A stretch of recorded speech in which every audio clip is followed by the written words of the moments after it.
Bonjour, bienvenue sur la liberté d'entreprendre version télé. Ce matin, je suis face à Philippe de Vergnette. Philippe de Vergnette, c'est le président de la Chambre d'agriculture du Tarn-et-Garonne, mais il est également candidat aux élections législatives sur Castel-Sarrazin.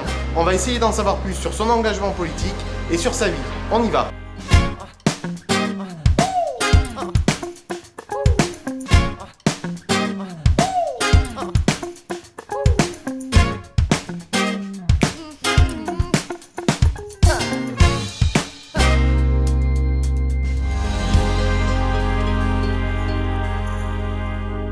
Philippe de Vergnette, bonjour. Bonjour. Bienvenue dans les locaux de notre journal. Donc aujourd'hui, vous êtes président de la Chambre d'agriculture du Tarn-et-Garonne.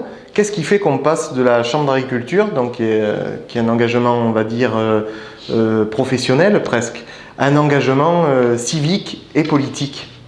Eh bien, c'est mon deuxième mandat de président de Chambre d'agriculture. Avant, j'étais président du syndicat agricole.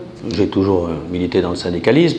Donc j'ai toujours eu un engagement pour la défense des intérêts de l'agriculture et dans un département comme le mien, des intérêts du département puisqu'ils sont très liés l'un et l'autre. Donc j'allais arrêter, je ne me représentais pas une troisième fois à la Chambre d'agriculture parce que deux mandats, je pense que c'est suffisant. Et puis j'ai quelqu'un derrière qui est prêt à me succéder s'il est élu. Et donc, allant arrêter, j'ai été sollicité pour être le candidat UMP de la circonscription. Et après avoir longtemps réfléchi, parce que ce n'était pas tout à fait ce que je pensais faire, j'ai accepté donc l'investiture pour la simple et bonne raison que je pense qu'on peut être plus... Enfin, peut-être que je me fais des illusions, mais je pense qu'on peut quand même plus défendre les intérêts d'un département et l'économie de ce département en étant directement là où se font les lois, là où se font le débat sur la chose publique. Voilà. Donc vous avez cette investiture UMP. Oui. Pourquoi le choix de l'UMP? Et pourquoi le choix de l'UMP? Parce que je suis plus proche de l'UMP que du Parti Socialiste. Et puis, j'aurais pas accepté si on m'avait donné une autre investiture. Non, c'est des convictions politiques qui font que j'ai pris ce choix-là plutôt qu'un autre. Votre engagement est clairement à droite? Mon engagement est clairement à droite, oui. Alors justement, avant de parler des législatives, aujourd'hui nous sommes en plein dans l'élection présidentielle et justement les candidats aux législatives font bien sûr la campagne sur le terrain des candidats à la présidentielle. Donc le candidat de l'UMP, c'est le candidat sortant, Nicolas Sarkozy. Qu'est-ce que vous pensez des 5 années de Nicolas Sarkozy à l'Élysée? Eh bien, je ne vais pas vous répéter ce qu'il a répété récemment, c'est qu'il a fait ce qu'il a pu dans une période qui était excessivement difficile, c'est-à-dire une période de crise successive, puisqu'il y a eu la crise des subprimes, et après il y a une crise des dettes souveraines, donc il est dans une situation très difficile, et je pense que s'il n'a pas pu faire ce qu'il avait promis à sa première campagne, ou ce qu'il aurait voulu faire, du moins il a préservé la France du pire, et je crois surtout qu'il a acquis une stature de chef d'État que n'ont pas ces challengers. Et une stature de chef d'État, ça s'acquiert quand on est confronté aux difficultés auxquelles il a été confronté, tant sur le plan international que sur le plan intérieur. Et je crois qu'on est dans une situation assez difficile. Il y a un capitaine de navire qui a connu la tempête. On ne va pas changer de capitaine au moment où la tempête n'est pas terminée et il y a encore des difficultés à surmonter. Donc je crois que c'est un homme d'État et c'est celui qui est le plus à même de conduire la France vers des eaux plus calmes. Et alors là, je m'adresse au président de la Chambre d'agriculture. Pour les agriculteurs, vous pensez qu'il a un bon bilan? Alors, je vais être honnête. Je dirais que le bilan, il y a eu une première partie, une deuxième partie. La première partie, c'est le Grenelle d'environnement avec toutes les conséquences pour l'agriculture qui ne sont pas des bonnes conséquences. Parce que si on veut stériliser l'activité économique et en particulier l'activité agricole, eh bien, on n'a qu'à continuer dans la direction qu'on avait prise au début. Il y a eu un changement de politique à mi-parcours, il faut le reconnaître. La capacité des hommes d'État intelligents, c'est de ne pas s'obstiner, c'est de changer quand ils voient quand ils ont été dans une mauvaise direction, d'en prendre une autre. Comme il n'est pas dogmatique et qu'il n'est pas pragmatique, qu'on peut dire tout ce qu'on veut de lui, sauf le fait qu'il ne soit pas intelligent et pas capable de s'adapter à ce qu'il voit être une mauvaise direction et donc à prendre l'inverse, eh bien c'est ce qu'il a fait pour l'agriculture. En ce sens, je trouve que c'est une bonne démarche qu'il a prise. Je n'ose pas penser ce que serait l'agriculture si on la laissait au moins aux mains des socialistes et de leurs alliés des Verts. Voilà, je n'ose pas y penser parce que la balance commerciale française, qui a rapporté quand même 12 milliards d'euros à la France cette année, à la balance de l'agroalimentaire, 12 milliards d'euros cette année, eh bien, elle serait vite en difficulté si on appliquait le programme socialiste et de leur associer les Verts en matière d'agriculture. C'est compliqué quand même, hein, les relations entre les écologistes et les agriculteurs, ça reste compliqué. Tout simplement parce que les écologistes ont une vue de la nature qui est une vue dogmatique.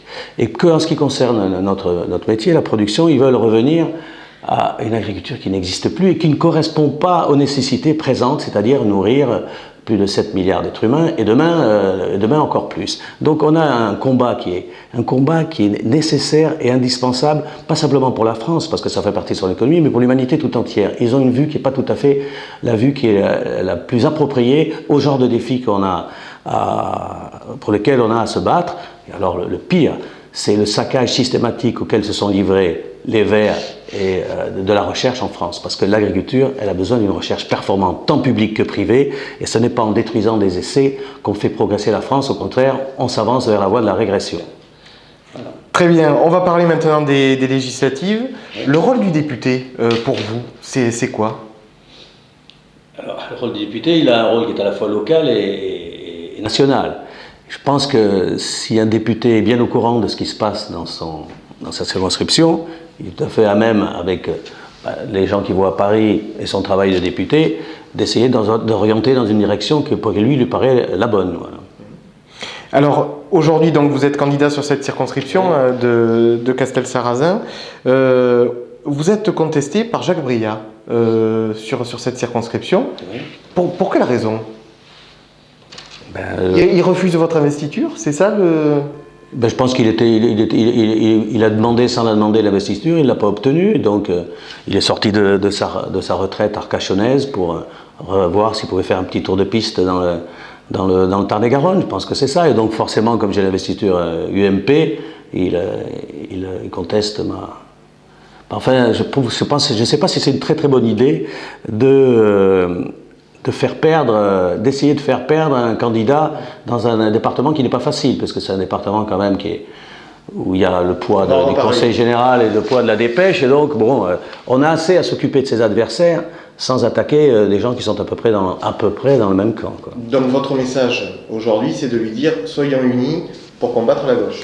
Eh bien, c'est à peu près un message que normalement je ne devrais pas avoir besoin de le dire, ça devrait tomber sous le sens. Alors justement, vous parliez du contexte politique dans le Tarn-et-Garonne. On parle de l'omnipotence de Jean-Michel Bailly, de celle de sa députée Sylvia Pinel. Voilà, est-ce que c'est vrai? Est-ce que pour vous, voilà, il y a une espèce de monopole, un pouvoir presque monarchique sur ce département? Vous avez employé le terme. Nous sommes dans une situation, c'est assez amusant parce que nous sommes dans une situation quasi monarchique. Bon, c'est dû au fait de l'antériorité du pouvoir de la famille Bailly dans le département, au poids de la dépêche, qui quand même, dans la dépêche, c'est pas compliqué. Soit vous existez, parce que vous êtes dans le cercle qui est correct pour eux, soit vous n'existez pas, vous êtes attaqué tous les jours. C'est à peu près la façon dont ça se passe. Donc c'est vrai qu'on est dans un système favorisé, il faut bien le dire, par la décentralisation, un système un système féodal, monarchique c'est un peu beaucoup parce qu'on est à la taille d'un département, c'est trop d'honneur, mais un système féodal où il y a pas que dans le Tarn-et-Garonne, c'est à peu près partout, on a créé des petites féodalités, et le problème de la décentralisation, c'est que ça coûte très très cher, parce qu'on parle toujours de la dette de l'État, mais on oublie les dettes des collectivités territoriales, on oublie les gaspillages qu'il peut y avoir avec des compétences qui sont vraiment pas tout à fait bien définies entre les uns et les autres. On vit au-dessus de nos moyens dans les départements et dans les régions. Et ça s'additionne avec les dettes de l'État et ça fait beaucoup. Est-ce qu'on a le moyen de se permettre toute cette débauche de collectivité? Je ne pense pas. Je crois qu'il y a une nécessité de réduire un petit peu les choses. Donc pour en revenir au département du Tarn-et-Garonne, on est dans une sorte de système féodal où on se succède de mère en fils et pourquoi pas de fils en fils, quoi. Le fils prenne la succession de son père, donc c'est à peu près le système dans lequel on est. Voilà. Alors est-ce que le fait qu'on ait un président de conseil général, sénateur, président national d'un parti politique qui est dit de gouvernement, mais qui en même temps est PDG du quasi seul média disponible sur le Tarn-et-Garonne. Est-ce que vous jugez qu'il y a quelque part un conflit d'intérêts ? C'est évident qu'il y a un conflit d'intérêts. Et c'est sûr que du point de vue électoral, ça donne ce qu'on pourrait appeler des avantages comparatifs, quoi. On est très très bien placé pour faire campagne et pour se faire élire. Mais c'est sûr que c'est des conflits d'intérêts. Et puis c'est stérilisant à la longue. On est dans une sorte de conservatisme. Le département du Tarn-et-Garonne est, en Midi-Pyrénées, un des plus pauvres, si on en juge par le nombre de personnes qui paient l'impôt sur le revenu, et un où le chômage est le plus fort. Or, on est parmi les mieux placés, puisqu'on est à un carrefour on devrait ne pas être dans ce cas-là. On n'est pas hors des grands circuits, on est très très bien placé. Et on a beaucoup d'avantages, dont l'agriculture, et d'autres, la proximité pour l'aéronautique, la proximité de Toulouse. Et malheureusement, on est, pour beaucoup, un département dortoir, on fait dormir des Toulousains, et on a une activité économique qui pourrait être développée, qui pourrait être beaucoup plus forte. Or, ce n'est pas le cas, il n'y a pas l'impulsion nécessaire au développement de l'activité économique dans le département du Tarn-et-Garonne. Et c'est quand même le Conseil général qui a en charge une partie de l'impulsion économique de ce département. Voilà. Quel est le plus de votre candidature ? Par rapport à qui ? Par rapport à vos adversaires ? Par rapport à mes adversaires. C'est-à-dire que moi, je ne suis pas un professionnel de l'agriculture. De la politique, pardon. Oui. Non, de l'agriculture, oui. Pas professionnel, pas au sens où il y aurait d'un côté des professionnels qui seraient meilleurs que des amateurs, mais que ce n'est pas ma profession, la politique, et que ça ne sera jamais ma profession. Et que si j'arrive à faire quelque chose d'intéressant avec ce que je connais de mon expérience de syndicaliste et de président de chambre d'agriculture, je le ferai, mais je ne veux en faire en aucun cas ma profession. Ce n'est pas ma profession. Je revendique un amateur. Ça veut dire que la politique aurait tout intérêt quelque part à avoir un bol d'air frais avec des gens venus de la société civile ? Je pense que, de toute façon, ils viennent pas de la Lune, les députés, ils ont tous été à un moment donné, mais quand ça devient... Oui, ils deviennent vite professionnels. Voilà, et quand ça devient rapidement des professionnels, c'est sûr qu'au bout d'un moment, il y a une déconnexion avec les réalités de ce que vivent les gens tous les jours, et que cette déconnexion n'est pas bonne. Il faut rester les pieds sur le terrain, et pour avoir dans la tête ce qu'il faut dans l'intérêt général, l'intérêt public. Voilà. Très bien, Philippe de Vergnette, on vous souhaite une excellente campagne dans le Tarn-et-Garonne et à bientôt sur le Journal Toulousain et la liberté d'entreprendre version télé. Je vous remercie.